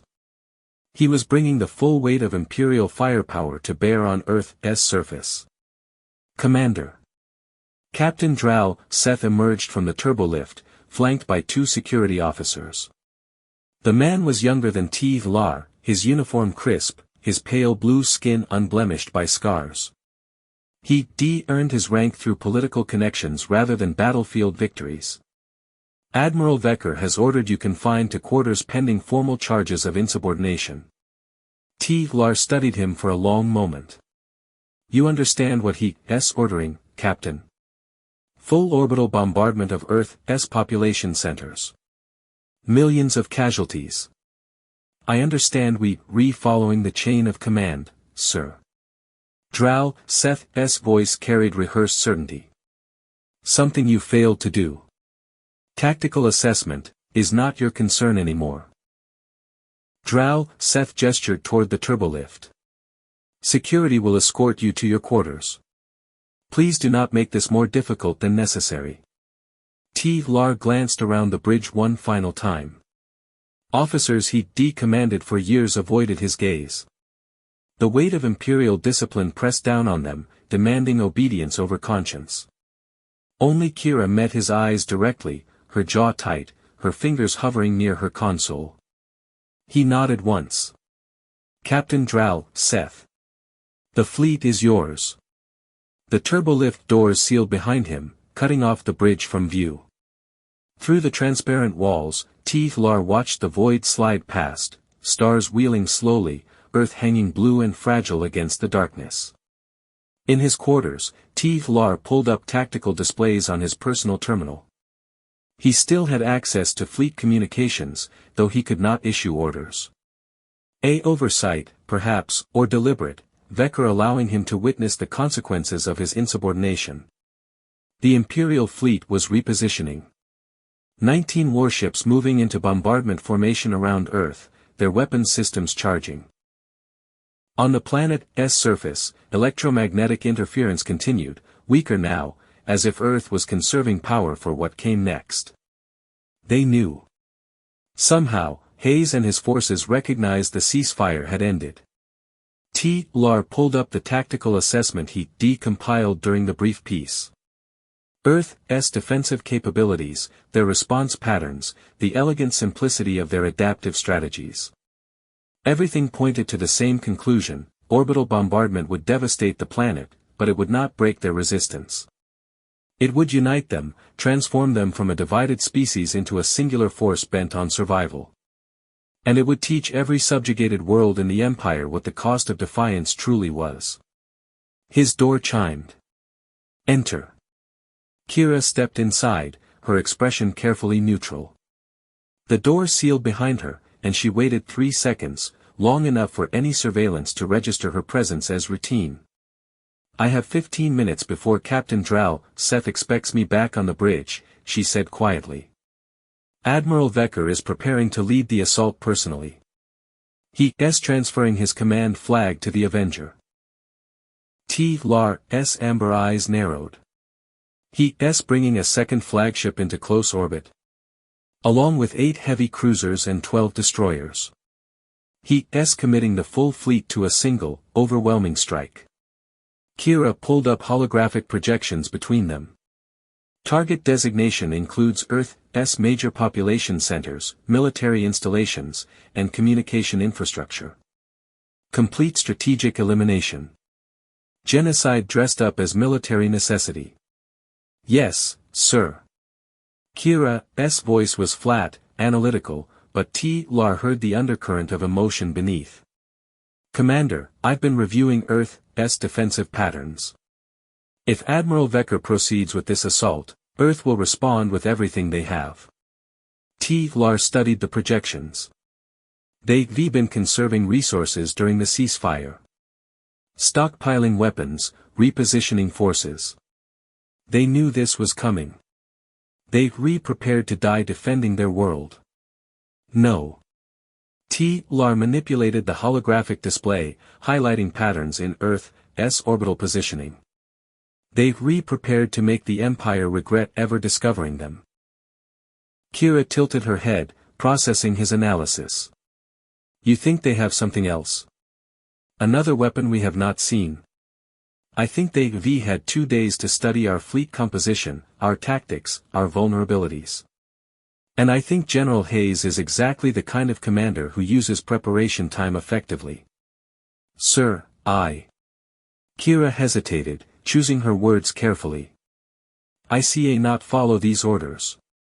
Targeting civilian populations violates every principle, then do not. Lar met her gaze directly. You have a choice, Lieutenant. Follow Imperial doctrine and participate in actions you find unconscionable, or make a different decision. Desertion. Defection. Adaptation. He gestured toward the tactical displays. The Empire's methods are failing. Earth has proven adaptability defeats rigid doctrine. At some point, officers like us have to decide whether we loyal to the Empire's principles or its current leadership. Kira studied him for a long moment. You've already made your decision, have not you? I made it when I negotiated the ceasefire without authorization. I made it when I refused to target civilian transmitters. I made it when I recognized Earth's strength is not in their weapons, it's in their refusal to fight the war we expect. Lar pulled up additional data. Admiral Vecker will proceed with his assault. Millions will die. And the Empire will have taught every subjugated species exactly what awaits them if they resist. Creating more Earths. Exactly. Kira's fingers danced across the holographic controls, pulling up secure communication protocols. Sir, there may be a way to, the ship shuddered. Not violently, more like a tremor running through the superstructure. Lar's tactical terminal flashed warnings. Hull integrity at 98%. Shields holding. No apparent damage. But the electromagnetic interference from Earth had spiked dramatically. What was that? Kira accessed the ship's internal sensors. Lar pulled up fleet-wide communications. Across every channel, reports flooded in. Minor system fluctuations. Navigation errors. Communication delays. The same interference pattern Earth had deployed before, but amplified tenfold. They're ramping up the electromagnetic assault. Lar watched the data streams. Preparing for Vecker's offensive by degrading our coordination preemptively. Commander Koth. Captain Drow, Seth's voice cut through the comm system. You reordered to remain in quarters, but Admiral Vecker requests your tactical assessment of Earth's current electromagnetic activity. Lar exchanged glances with Kira. Vecker wanted his expertise even while stripping his command. Patch me through to the Admiral. Vecker's reptilian features appeared on the terminal, his yellow eyes burning with cold fury. Behind him, the bridge of the Avenger was a hive of controlled chaos, officers managing the electromagnetic interference, weapons officers preparing bombardment packages. Lar. What are they doing? Preparing for your assault, Admiral. The electromagnetic interference is preventing our ships from coordinating effectively. When you launch the bombardment, targeting solutions will be degraded, communication between vessels will suffer delays, and our formation integrity will be compromised. Can we counter it? Not without eliminating thousands of ground-based transmitters distributed across the planet. Which would require precisely the kind of orbital bombardment you replanning. Vecker's scaled face showed no expression. Then we proceed as planned. The interference is an inconvenience, nothing more. Admiral, you relieved of command, Lar. Your tactical advice is noted, but your authority to question my orders has been revoked. Vecker leaned forward. Watch what happens when the Empire stops showing restraint. This is how we've conquered 1,000 worlds, through absolute demonstration of power. The transmission ended. Lar stood motionless, watching the tactical displays update in real time. The Avenger was moving into position above Earth's northern hemisphere, accompanied by its battle group. 8 heavy cruisers, 12 destroyers, enough firepower to reduce continents to ash. Sir. Kira's voice was quiet. I'm sorry. For what? For what's about to happen. For what the Empire has become. Lar turned to face her fully. In her grey eyes, he saw the same conflict he'd wrestled with for days, loyalty to the Empire colliding with recognition that its methods were fundamentally flawed. Lieutenant, you have approximately 10 minutes before Admiral Vecker commences bombardment. In that time, you need to make a choice about who you want to be. I already have, sir. Good. Lar accessed his terminal, pulling up secure communications protocols. Then help me do something colossally stupid. Kira moved to his side, studying the screen. Sir, what are you, opening a direct channel to General Hayes? If we not stop Vecker's assault, maybe we can help Earth survive it. That's treason. That's adaptation.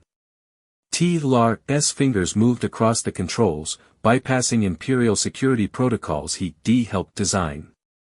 The Empire taught me to prioritize duty over morality. Earth is teaching me the opposite lesson. The channel opened. General Hayes appeared on screen, his weathered face grim, his underground command center bustling with activity behind him. Commander Koth. I assume the ceasefire is over. Admiral Vecker is preparing full orbital bombardment. 8 heavy cruisers, 12 destroyers, and his flagship. They're retargeting population centers, military installations, and communication infrastructure. Simultaneous strikes across multiple continents. Hayes' expression did not change, but Lar saw muscles tighten in his jaw. Estimated casualties? Millions. Possibly tens of millions in the first hour alone. When? 8 minutes. Silence stretched between them. Behind Hayes, officers processed the information, adjusting defensive positions, coordinating evacuation protocols, futile gestures against the magnitude of firepower descending from the sky. Commander, why are you telling me this? Because Admiral Vecker's strategy is wrong. Orbital bombardment will not break your resistance, it will unite your species. And because I've spent the past 2 days recognizing Earth's greatest strength is not your weapons. It's your ability to adapt faster than the Empire can respond. Hayes studied him for a long moment. You recommitting treason against your own government. I'm recognizing reality. The Empire's methods are obsolete. If we do not evolve, we'll be destroyed by species like yours who refuse to fight the wars we expect. Philosophical evolution will not save my people from orbital bombardment, Commander. No. But tactical information might. T-LAR pulled up fleet positioning data. The Avenger will lead the assault from orbital position 47.3 north, 102.8 west. Heavy cruisers are distributed in supporting formation.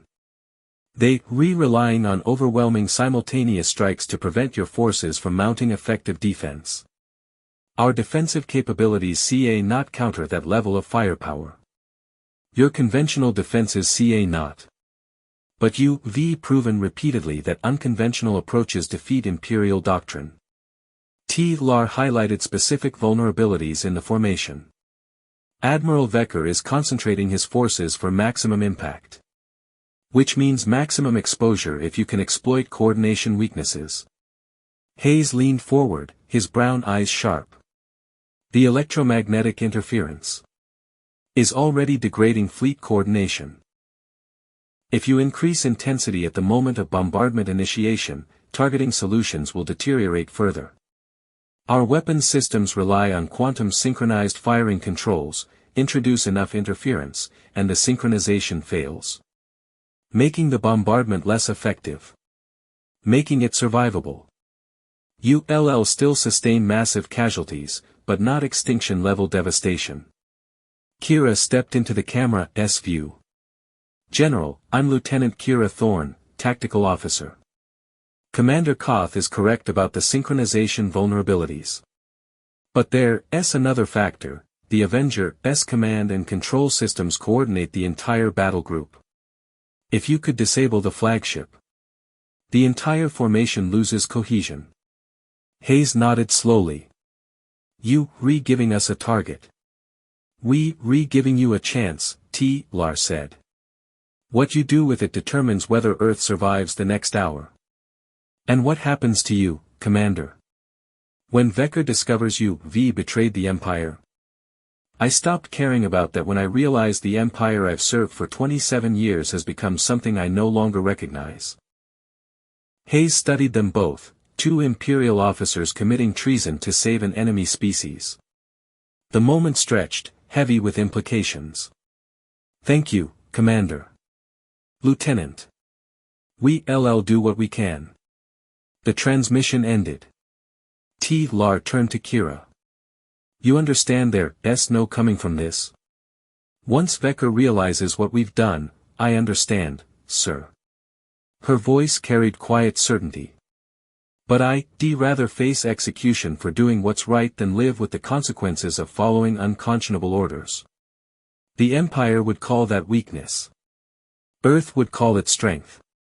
T-LAR nodded, feeling something shift inside him, a final breaking point where loyalty to Imperial doctrine dissolved completely. He spent his entire career following orders, trusting in the superiority of Imperial methods, believing rigid discipline was the foundation of military excellence. Earth had shattered every one of those assumptions. The tactical display showed the Avenger moving into final position. Weapons charging. Targeting solutions locking onto population centers across Earth's northern hemisphere. 6 minutes until bombardment commenced. Sir, I should return to the bridge. Kira moved toward the door. Captain Drow, Seth will question my absence. Go. And Lieutenant, when this ends, regardless of how it ends, I want you to remember something. Sir. Adaptability is not weakness. It's survival. The Empire forgot that lesson. Do not make the same mistake. Kira nodded once, then disappeared through the door. T-LAR returned to his terminal, pulling up every tactical feed he could access. The Imperial fleet hung in perfect formation around Earth, weapon systems glowing with accumulated charge, synchronized firing controls locked and ready. It was beautiful, in its way. The culmination of centuries of military doctrine, refined across 1,000 conquests. Overwhelming force applied with mathematical precision. The Empire at its most effective. And Earth was about to prove why effectiveness without adaptability was suicide. 5 minutes until bombardment. On Earth's surface, electromagnetic transmitters flared to maximum output. The interference pattern that had been merely annoying became actively disruptive. Navigation systems across the fleet began showing conflicting data. Communication channels developed delays measured in crucial seconds. Quantum synchronized firing controls struggled to maintain lock. For minutes. Lar watched the Avenger's position, wondering if Hayes had enough time to respond. Earth's forces would need to act quickly, decisively, with precisely the kind of tactical brilliance they demonstrated repeatedly. 3 minutes. New contacts appeared on the tactical display. Dozens of small craft launching from Earth's surface, not military vessels, but the same civilian ships Earth had positioned as witnesses during the ceasefire. They were rising toward the Imperial fleet, their trajectories converging on a single point. The Avenger. 2 minutes. All Imperial vessels, stand by for coordinated bombardment. Vecker's voice cut across fleet communications. Fire on my mark. Show these primitives the cost of resistance.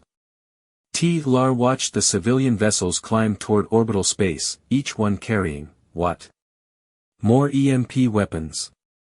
Explosives. Or something else entirely, another unexpected innovation from a species that refused to fight conventionally. 1 minute. The electromagnetic interference spiked again, reaching levels that should have been impossible with ground-based transmitters. Fleet-wide systems wavered, targeting solutions drifted, communication synchronization failed completely. And in that moment of chaos, Earth's civilian vessels reached the Avenger. Not attacking. Not ramming. Simply positioning themselves around the flagship in a three-dimensional formation, their hulls oriented toward specific angles. 30 seconds. Lar's tactical mind processed the formation, recognizing the geometry. The civilian vessels were creating a network, their hull plating acting as electromagnetic reflectors, amplifying and focusing the interference pattern from Earth's surface directly at the Avenger's command systems. A makeshift directed energy weapon built from civilian cargo ships and electromagnetic physics. Brilliant. All vessels, weapons free. Fire, Vecker's command cut off mid-word as the Avenger's systems crashed. Not disabled temporarily like the Pathfinder, not damaged like the fighters. Completely crashed, a cascading failure as concentrated electromagnetic interference overloaded every circuit simultaneously. The flagship went dark. Without the Avenger's coordinating signals, the rest of the battle group's firing solutions collapsed. Individual ships attempted to compensate, but the quantum synchronization had been designed for simultaneous bombardment. Without central coordination, each vessel had to recalculate independently. Which took time. Time Earth used ruthlessly. More vessels rose from the planet's surface, these ones unmistakably military. Small, fast attack craft carrying the electromagnetic signature of EMP weapons. They converged on the scattered battle group while coordination systems struggled to recover. And they struck.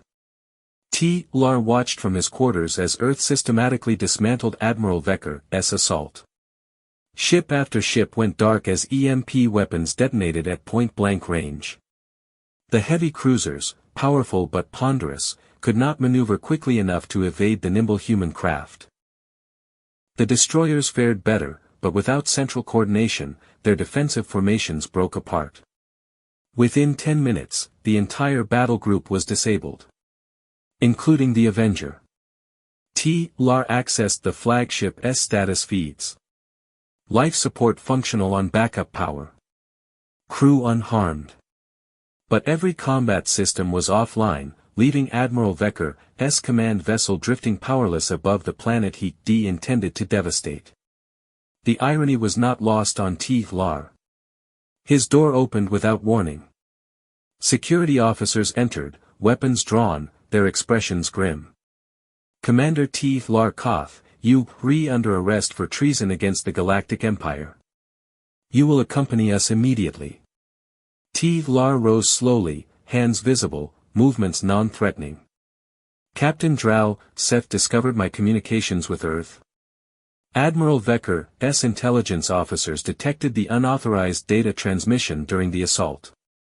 The lead security officer gestured toward the door. You warned them. You gave them tactical information. You were directly responsible for the failure of Imperial forces. I gave them a chance to survive genocide. There's a difference. Not according to Imperial law. T'Lar moved toward the door, his mind already calculating possibilities. Arrest meant court-martial, which meant execution.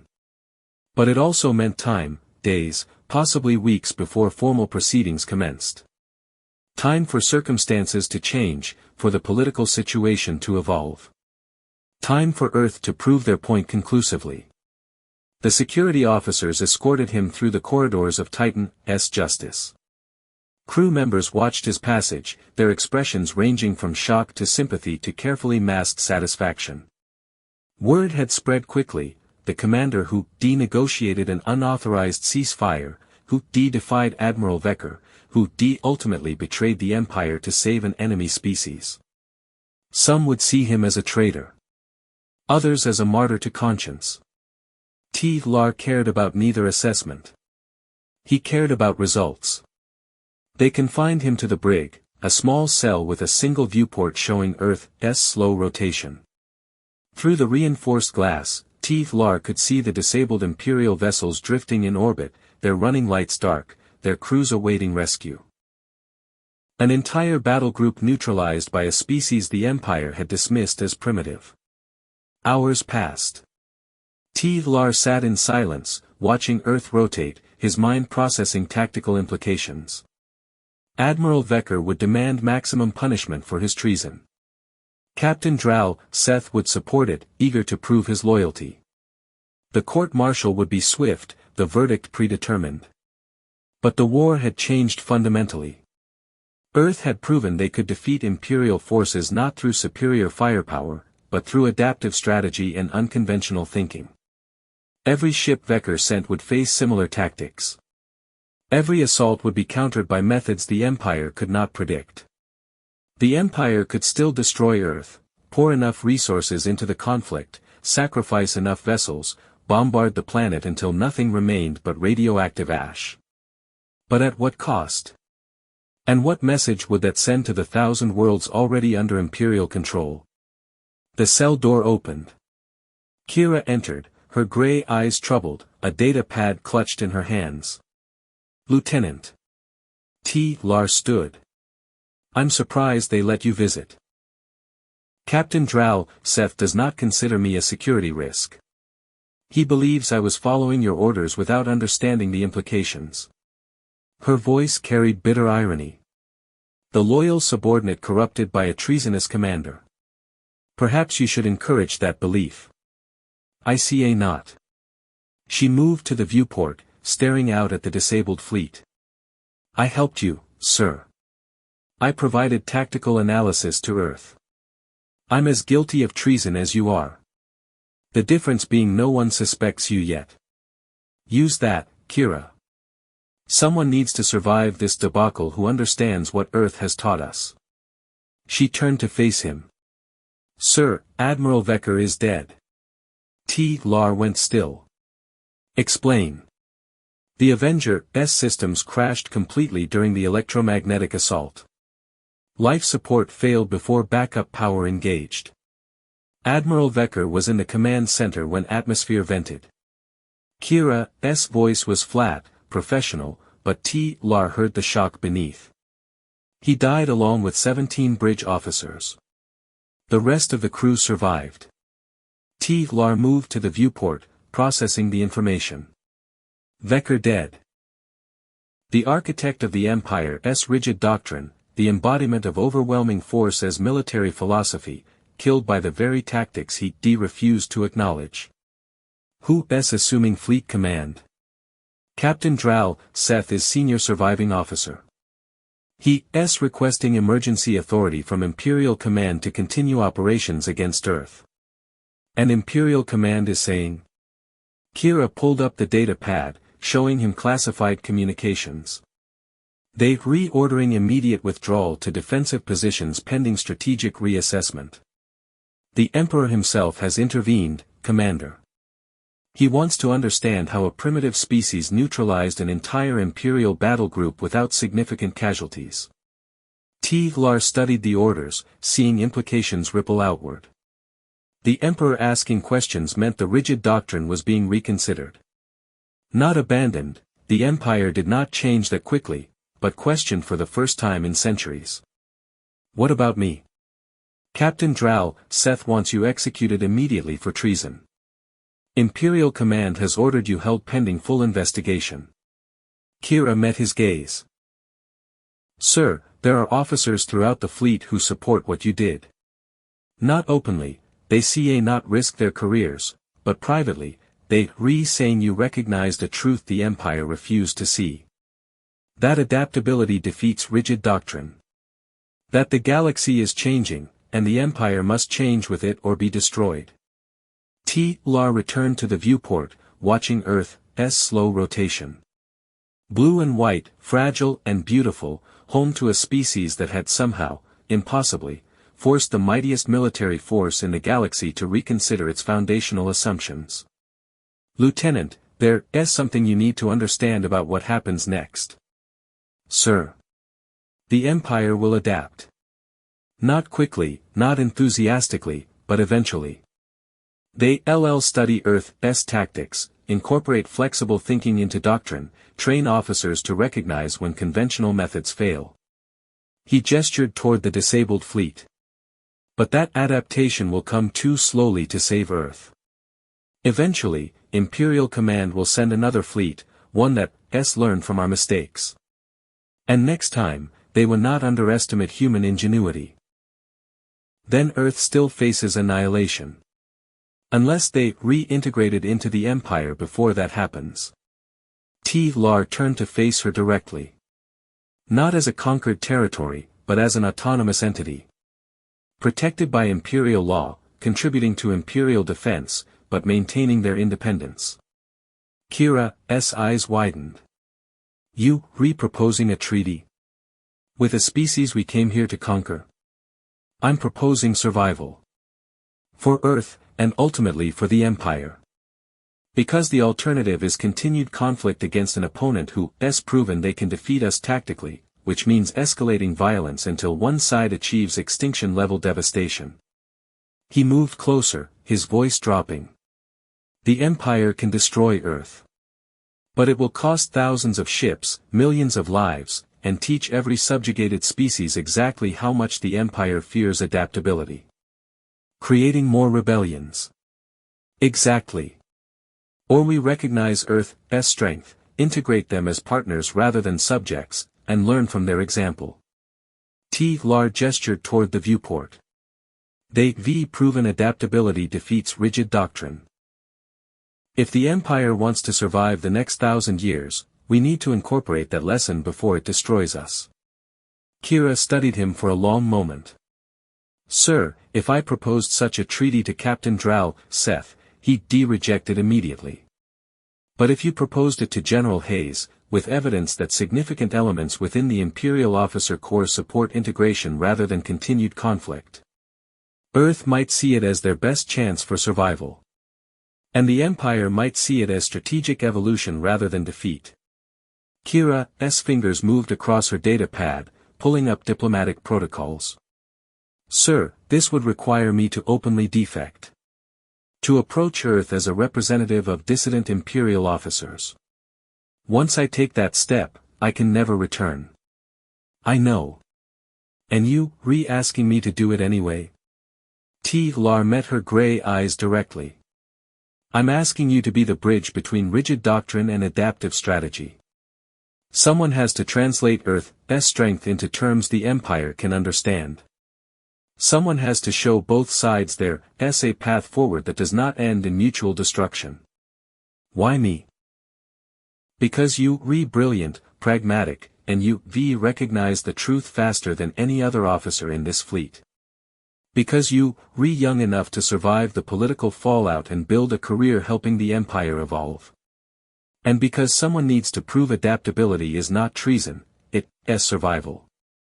Kira stood silent, the weight of the decision visible in her expression.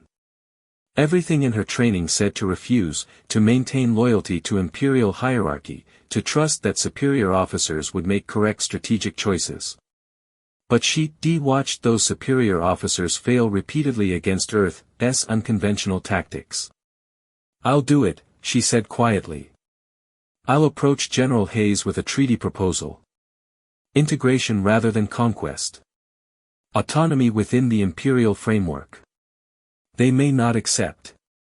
They may not. But at least we'll have tried to find a path beyond endless war." Lar nodded, feeling something like pride despite the circumstances. "When you meet with Hayes, tell him something from me." "Sir." "Tell him Earth won. Not through superior firepower, but through proving adaptability is the future of warfare. The Empire can either learn that lesson or be destroyed by it." Kira moved toward the door, then paused. "Commander, what happens to you now?" "Court-martial. Probably execution for treason. Unless the Emperor decides my actions, however treasonous, provided valuable intelligence about the Empire's strategic weaknesses. And if he does not?" Lar smiled without humor. "Then I'll die satisfied that I helped prevent genocide and possibly saved the Empire from its own rigid stupidity. There are worse legacies." The door sealed behind her, leaving Lar alone with his thoughts and Earth's slow rotation beyond the viewport. 27 years of military service. 17 successful campaigns. An unbroken record of victories earned through tactical excellence and unwavering loyalty to imperial doctrine. All of it ending in a brig cell, charged with treason for recognizing a truth the Empire refused to accept. Lar settled onto the narrow bunk, his amber eyes tracking Earth's clouds as they drifted across blue oceans. Somewhere down there, General Hayes coordinated with his forces, celebrating their impossible victory while preparing for whatever came next. And somewhere on this ship, Kira Thorne prepared to defect, to become the bridge between species, to prove that evolution was possible even for an empire that had spent centuries perfecting rigidity.